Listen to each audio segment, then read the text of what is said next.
The rain hammered against the windows of Southwick House as General Dwight David Eisenhower stared at the weather reports that could determine the fate of the free world. It was June 4th, 1944, and the most ambitious military operation in human history hung in the balance of a storm system over the English Channel. Eisenhower's weathered hands gripped the meteorological charts as Group Captain James Martin Stagg delivered his grim forecast. The Supreme Allied commander had already postponed Operation Overlord once, sending 150,000 men back to their cramped ships and landing craft. Another delay could prove catastrophic. The tides and moon phases wouldn't align again for weeks, potentially giving the Germans time to strengthen their Atlantic wall even further. The deception had been masterful. For months, the Allies had fed German intelligence false information through Operation Bodyguard, convincing them that the main invasion would strike at Pas-de-Calais, not Normandy. Double agents, phantom armies, and elaborate radio traffic had painted a picture of General George Smith Patton, Jr., commanding a fictional 1st United States Army Group, poised to attack the narrowest point of the Channel. According to declassified documents from the National Archives, the Allied deception operations were so successful that even after D-Day began, German high command continued to believe Normandy was merely a diversion. Field Marshal Erwin Rommel, the desert fox himself, had spent months fortifying the Norman coast with a deadly array of obstacles. Beach defenses stretched for miles, steel hedgehogs, wooden stakes, and millions of mines created a gauntlet that would test every ounce of Allied courage. Yet Rommel's greatest fear was that he wouldn't be present when the invasion came. He had departed for Germany on June 4th to celebrate his wife's birthday and to personally appeal to Adolf Hitler for additional panzer divisions. Lieutenant Colonel Terence Otway of the British 1st Airborne Division knew nothing of Rommel's absence as he studied aerial photographs of the Merville Battery. His mission was seemingly impossible: neutralize the heavily fortified gun emplacement. With just 650 men of the 9th Parachute Battalion, the battery's 150mm guns could devastate the landing forces at Sword Beach, making Otway's assault absolutely critical to the invasion's success. Meanwhile, across the Channel, German sentries peered through the darkness from their concrete bunkers. Obergefreiter Heinrich Severloh adjusted his MG-40 to machine gun at WN-72, overlooking what the Allies codenamed Omaha Beach. The 19-year-old soldier from Lower Saxony had no idea that within hours, he would earn the grim nickname Beast of Omaha for the devastating fire he would rain down on American forces. The pieces were all in position. American paratroopers of the 82nd and 101st Airborne Divisions were already aboard their C-47 transport aircraft. British and Canadian forces prepared their equipment one final time. The French resistance, coordinated through coded BBC radio messages, stood ready to sabotage German communications and transportation networks behind enemy lines. As dawn approached on June 5th, Eisenhower faced the loneliest decision in military history. The weather showed a slight break, a narrow window of opportunity that might not come again. With the weight of democracy itself hanging in the balance, he spoke the words that would launch the liberation of Western Europe. "Okay, let's go." The drone of aircraft engines filled the night sky over the Cotentin Peninsula as Operation Overlord began in earnest during the early hours of June 6, 1944. Pathfinder teams from the 101st Airborne Division, led by men like Staff Sergeant Elmer Geddes, jumped first at 21 minutes past midnight. Their mission to mark drop zones with radar beacons and colored lights for the main airborne assault. But the carefully laid plans immediately began to unravel. Anti-aircraft fire lit up the darkness like deadly fireworks, forcing C-47 pilots to take evasive action and scatter paratroopers across miles of Norman countryside.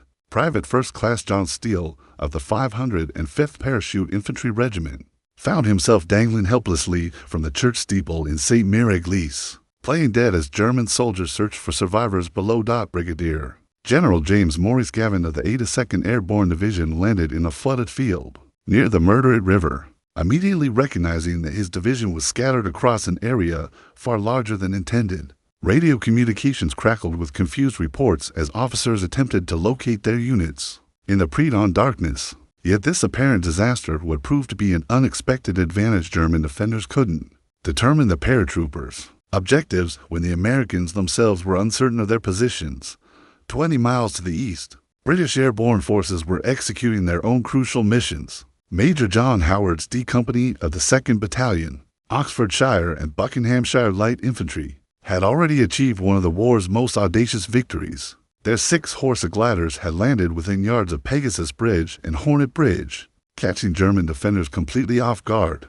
The bridges were secured within minutes, ensuring that German reinforcements couldn't easily reach the eastern invasion beaches. Military historians from the Imperial War Museum note that the capture of these bridges represented one of the most precisely executed operations of the entire invasion, with Howard's men accomplishing their objectives before most Germans even realized an invasion had begun. Meanwhile, Lieutenant Colonel Otway was discovering that airborne operations rarely proceeded according to plan. Only 150 of his 650 men had reached the assembly point near Merville Battery. Worse still, the gliders carrying his heavy weapons and medical supplies had landed miles away, with dawn approaching and Sword Beach assault troops depending on his success. Otway made a fateful decision: he would attack the battery with whatever forces he had. The German garrison at Merville Battery, commanded by Lieutenant Raymond Steiner, had spent years perfecting their defenses. Concrete casemates 3 feet thick protected the guns, while minefields and barbed wire created multiple killing zones. As Otway's depleted force approached through the darkness, every step could trigger an explosion that would alert the entire garrison. The attack began at 4:30 in the morning with a precision that would have impressed peacetime observers. Bangalore torpedoes cleared paths through the wire as Lieutenant Alan Jefferson led the assault teams forward. Hand-to-hand combat erupted in the German trenches as British paratroopers fought with bayonets, grenades, and sheer determination. Within 20 minutes, the battery was silent. Otway's men had spiked the guns and eliminated the threat to Sword Beach, though at a terrible cost. Only 65 men remained combat effective from their original assault force. As they withdrew toward their secondary objectives, green flares arced into the sky, signaling success to Royal Navy observers offshore. By dawn, thousands of Allied paratroopers were scattered across Normandy like seeds in a deadly garden. Some had landed directly on their objectives. Others found themselves miles from their intended drop zones. Private First Class Leonard Griffin of the 500 at 1st Parachute Infantry Regiment landed alone in a field near Angoville Plain, spending hours evading German patrols before linking up with other lost paratroopers. The confusion was mutual. German commanders received contradictory reports of parachute landings from across their rear areas. Some dismissed them as supply drops or diversionary raids. Others recognized the invasion's beginning but couldn't determine the main objectives.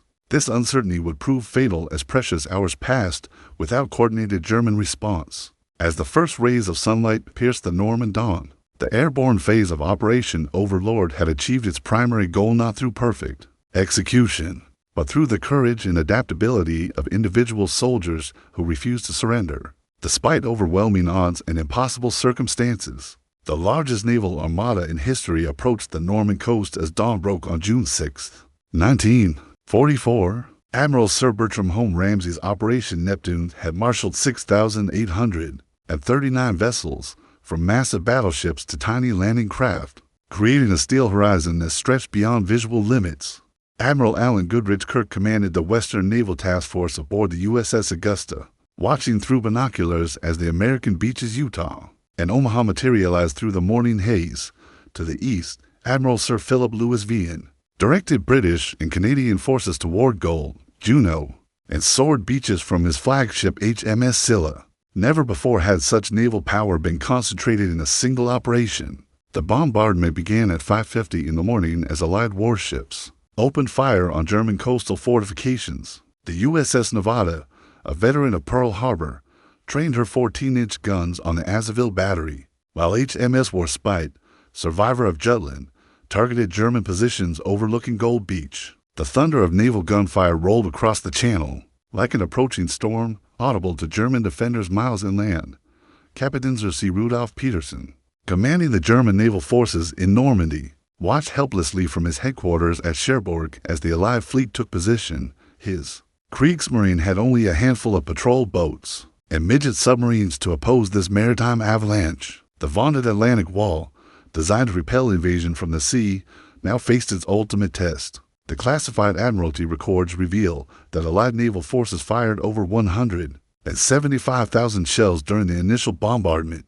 expending more ammunition in 6 hours than the Royal Navy had used. During the entire Battle of Jutland in 1916, Commander Joseph Vaggie of Landing Craft Control observed the organized chaos from his position offshore Omaha Beach. Thousands of landing craft circled in predetermined patterns, their coxswains fighting seasickness and fear in equal measure. The channel remained rough from the previous day's storm, making the approach treacherous for heavily loaded vessels designed for calmer waters. Technical Sergeant Warner Hamlet of the 1st Infantry Division huddled in his LCVP alongside 35 other soldiers, watching green water slosh over the gunwales. The Big Red One veterans had fought in North Africa and Sicily, but nothing had prepared them for this seaborne assault against a fortified coast.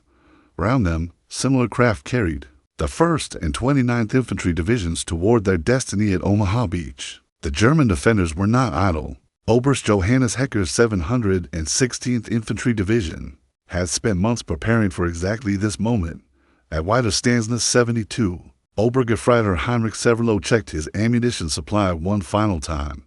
The young machine gunner had 12,000 rounds at his disposal, along with clear fields of fire across the beach that Americans would soon call Bloody Omaha. At Utah Beach, the situation developed more favorably for Allied forces. Brigadier General Theodore Roosevelt Jr., eldest son of the former president, would soon wade ashore with the 4th Infantry Division, his walking stick in hand and his courage unwavering despite his 56 years. A navigation error would place the first assault waves 1 mile south of their intended landing site, a mistake that would prove fortuitous. The specialized armor of the 79th Armored Division prepared for their crucial role. Sherman DD tanks, equipped with flotation screens and propellers, would swim ashore ahead of the infantry. These Donald Duck tanks represented British ingenuity at its finest, though many crews harbored private doubts about their seaworthiness. In the rough channel conditions, aboard HMS Belfast, Lieutenant Peter Scott, son of the famous Antarctic explorer, coordinated naval gunfire support for the eastern beaches. The 6-inch guns of the Town-class cruiser would provide crucial fire support throughout the day, their high-explosive shells targeting German strongpoints identified. Through months of aerial reconnaissance. As HR approached 6:30 at Utah and Omaha, an hour later at the British beaches due to tidal differences the naval commanders made their final preparations. Rear Admiral John Leslie Hall Jr. aboard USS Ankin watched the first landing craft form up. For their final approach to Omaha Beach, the die was cast. There could be no turning back. The success or failure of Operation Overlord now rested with the individual soldiers, sailors, and airmen who would transform this massive naval demonstration into actual combat on Norman soil. Behind them lay the resources of the free world. Ahead waited the most heavily fortified coastline in history, defended by soldiers who had spent for years preparing for this moment. At exactly 6:30 in the morning on June 6, 1944, the first Allied soldiers splashed ashore at Utah Beach, beginning the ground phase of Operation Overlord. The 4th Infantry Division's assault companies, led by men like Captain Leonard Schroeder of the 2nd Battalion, 8th Infantry Regiment, discovered immediately that their landing craft had drifted south of the intended target, a navigational error that would save countless lives. Brigadier General Theodore Roosevelt Jr. waded through the surf with his distinctive walking stick, surveying a beach that bore no resemblance to the aerial photographs studied during months of preparation. The current had carried the assault waves to a less heavily defended sector, where German resistance proved lighter than expected. Roosevelt's famous decision, "We'll start the war from right here," exemplified the adaptability that would characterize the American effort throughout the day. 20 miles to the east, a very different story was unfolding at Omaha Beach. The 1st and 29th Infantry Divisions found themselves facing the most formidable defenses of the Atlantic Wall. Company A of the 116th Infantry Regiment, composed largely of National Guard troops from Virginia, suffered devastating casualties within minutes of landing. Captain Taylor Fellers watched helplessly as machine gun fire from WN-70 raked his men before they could clear the waterline. Obergefreiter Heinrich Severloh had trained for this moment throughout the long years of occupation. From his position in the concrete bunker overlooking the Easy Red sector, the 19-year-old machine gunner maintained steady, disciplined fire with his MG-42. Each burst found targets among the American soldiers struggling through the surf with waterlogged equipment in growing desperation. According to post-war interviews conducted by the U.S. Army Historical Division, Severlo would fire over 12,000 rounds during the course of June 6th, earning him the grim designation as the Beast of Omaha from American survivors. Staff Sergeant Ray Lambert of the 1st Infantry Division 16th Regiment found himself wounded and struggling in the surf before reaching dry land. Despite shrapnel wounds to his back and arm, Lambert continued forward, helping establish the first aid station on the beach. His medical training, gained during campaigns in North Africa and Sicily, proved invaluable as casualties mounted throughout the morning. The specialized armor that was supposed to support the infantry assault had largely disappeared. Beneath the Channel waves, 27 of 32 Sherman DD tanks launched for Omaha Beach sank in the rough seas. Their flotation screens no match for the storm-tossed waters. Only the tanks reached the beach in the crucial first hour, leaving the infantry without the armored support essential to their survival. Meanwhile, at Gold Beach, the British 50th Division was experiencing more success. The 6th Battalion, Green Howards, led by Company Sergeant Major Stan Hollis, pushed inland with characteristic British determination.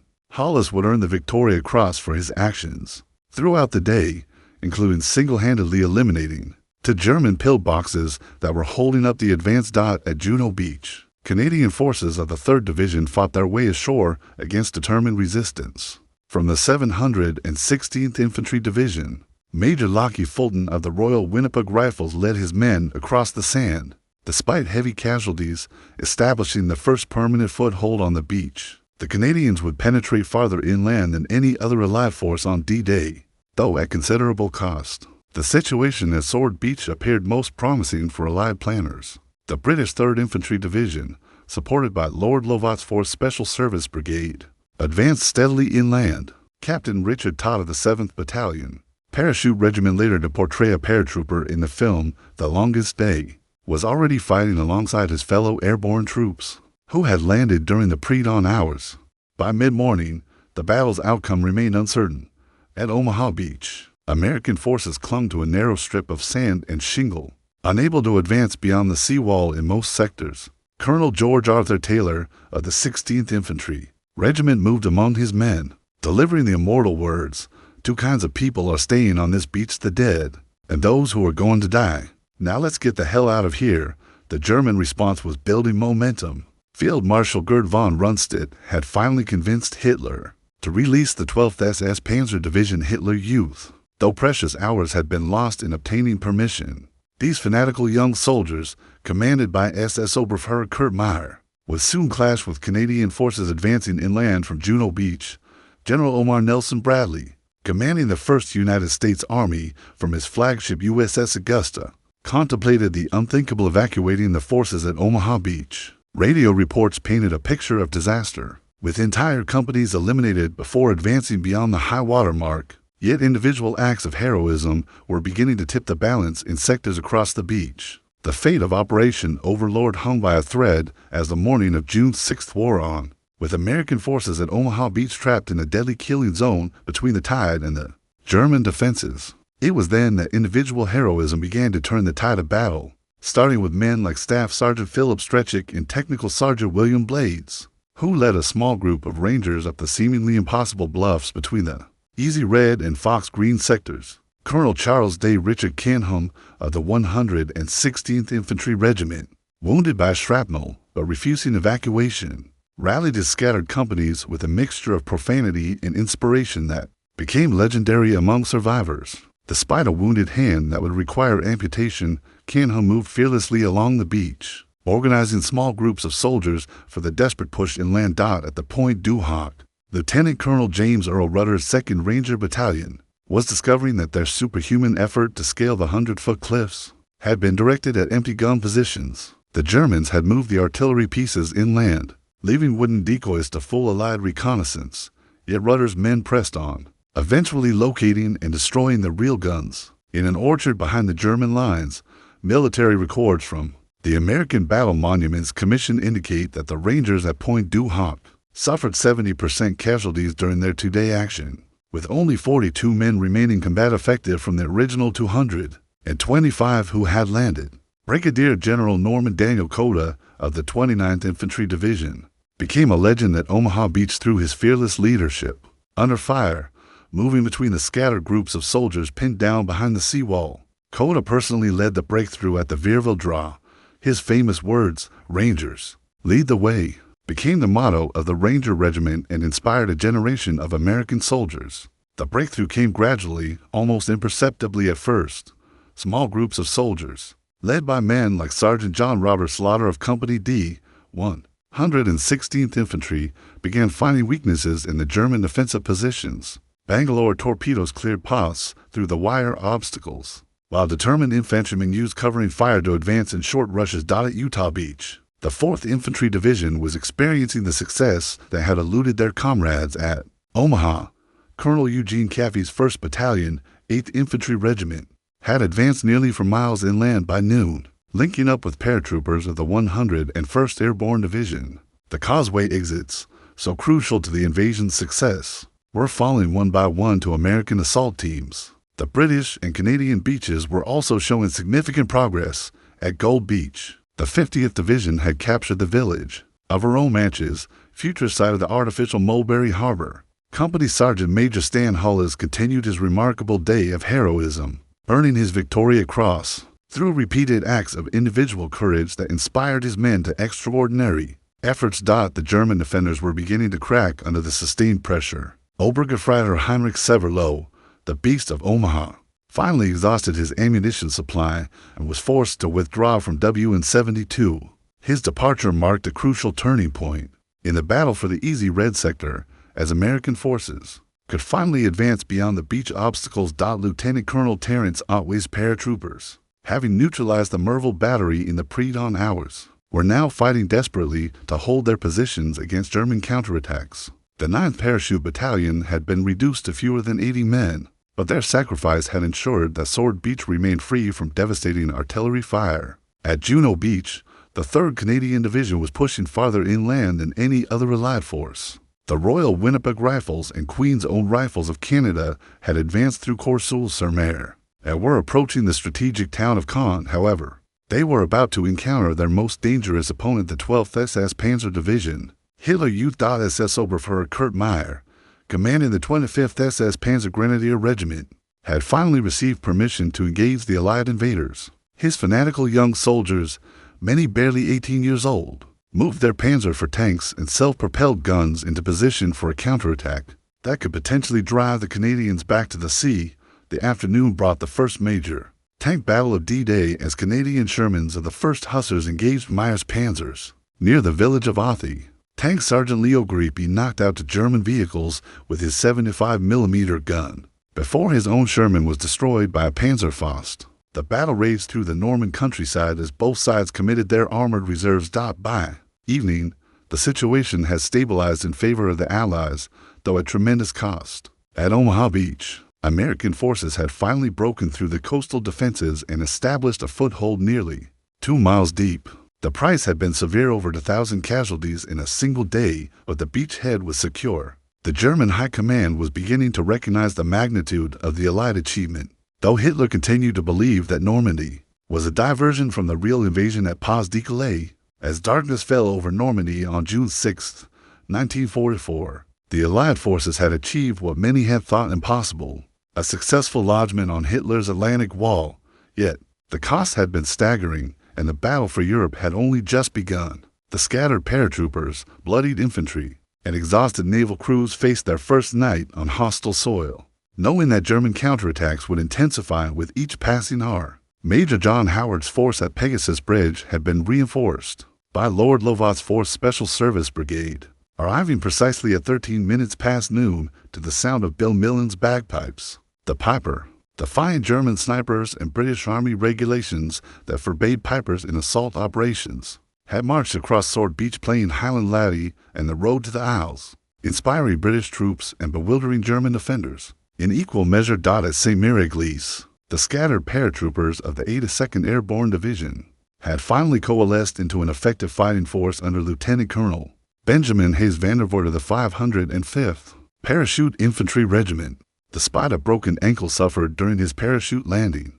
Vandervoort had organized the defense of this crucial crossroads town, repelling multiple German counterattacks throughout the day. The human cost of Operation Overlord was becoming apparent as casualty reports filtered back to Allied headquarters. The 1st Infantry Division alone had suffered over 1,000 casualties at Omaha Beach, with some companies reduced to fewer than 20 men.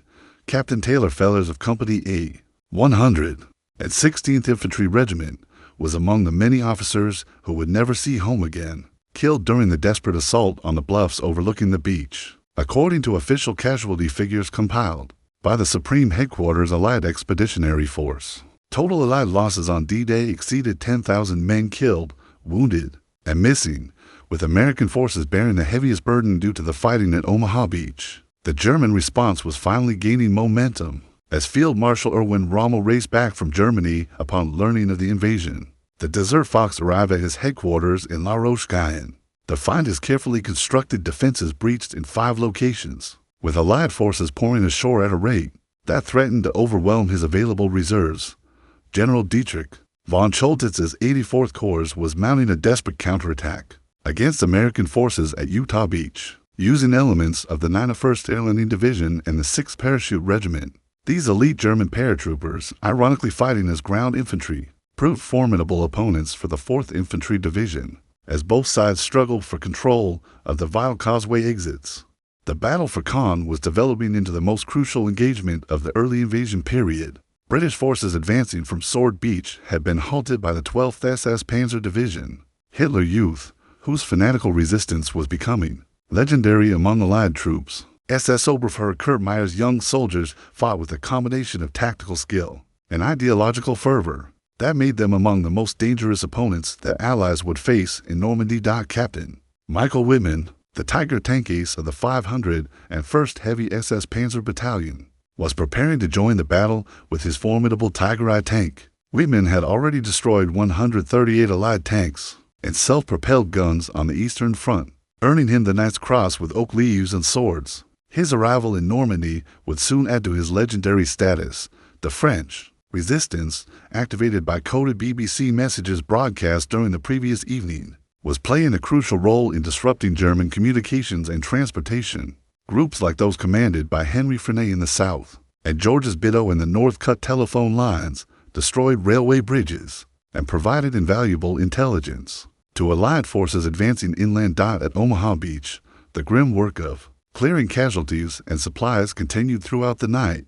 Chaplain John Robert Fox of the 1st Infantry Division moved among the wounded and dying, providing comfort to men who had given everything for the cause of freedom. His presence on the beach, administering last rites and writing final letters home, embodied the spiritual dimension of the Allied crusade. The logistical challenge of sustaining the invasion was becoming apparent as Allied planners struggled to establish secure supply lines across the Channel. The capture of a deep water port remained essential to long-term success, making the planned assault on Cherbourg a matter of urgent priority. Until then, supplies would have to flow across the beaches through sheer determination and improvisation. By midnight on June 6th, the Allies had landed over 150,000 men on Norman soil, establishing beachheads that stretched along 50 miles of coastline. The largest seaborne invasion in history had succeeded, though at a cost that would be measured not just in casualties, but in the courage and sacrifice of ordinary men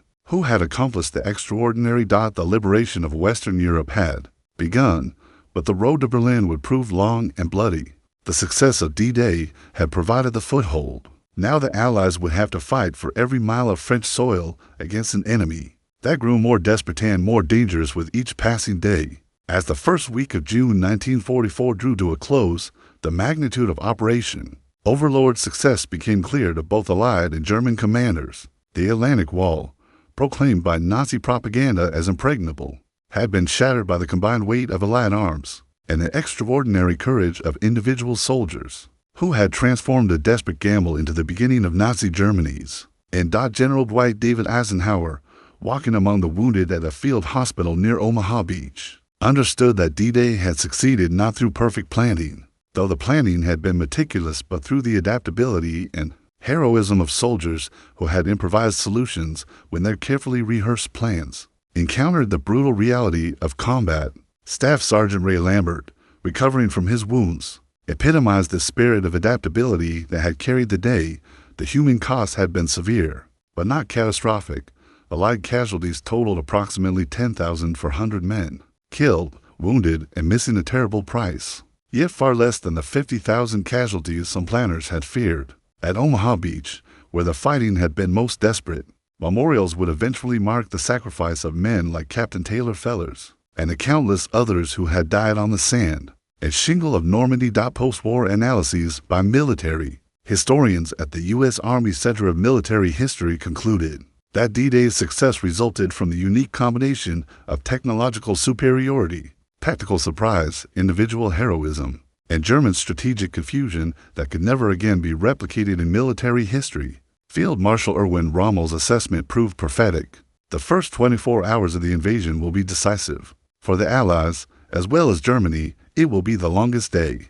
The Desert Fox had recognized that Germany's fate would be determined not in Berlin, but on the beaches of Normandy, where young men from across the free world had proven that tyranny could not prevail against democracy's righteous cause.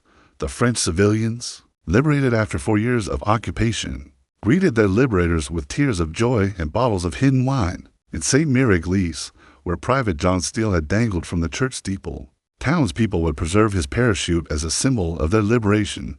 The Norman people, who had endured the bombing and fighting, understood that they had witnessed history's turning point.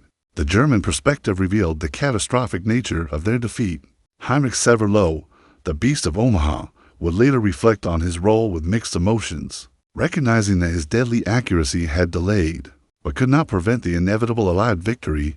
His post-war friendship with American veterans demonstrated war's capacity for both terrible destruction and ultimate reconciliation.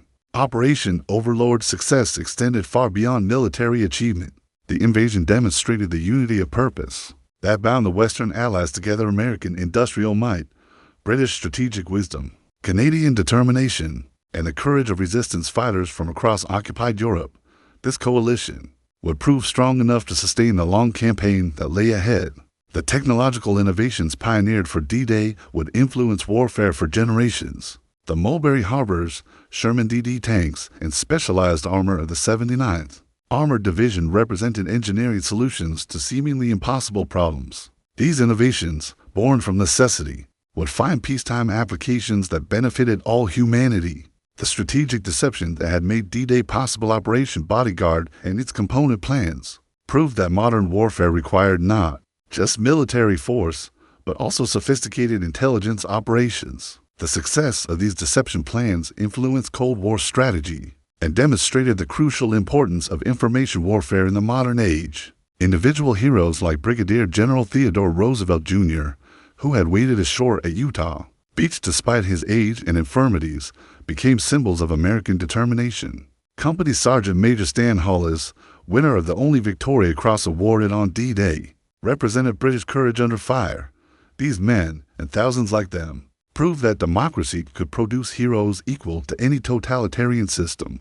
The airborne operations, despite their apparent chaos, had achieved their essential objectives through individual initiative. When collective coordination failed, Lieutenant Colonel Terrence Otway's assault on Merville Battery and Major John Howard's capture of Pegasus Bridge demonstrated that elite forces could accomplish the impossible when led by exceptional officers and manned by determined soldiers. As historians would later recognize, D-Day marked more than military victory. It represented the triumph of democratic values over fascist ideology. The young men who had stormed the beaches of Normandy carried with them not just weapons and equipment, but also the hopes and prayers of the free world. Their success on June 6, 1944, ensured that future generations would inherit a world where freedom could flourish. The legacy of D-Day endures in the carefully maintained cemeteries overlooking the invasion beaches, where row upon row of white crosses and stars of David mark the resting places of those who paid the ultimate price for liberty. Their sacrifice and the courage of their comrades who survived created the foundation upon which the modern world was built, a world where the values they fought to preserve continue to inspire new generations in humanity's ongoing struggle for freedom and dignity.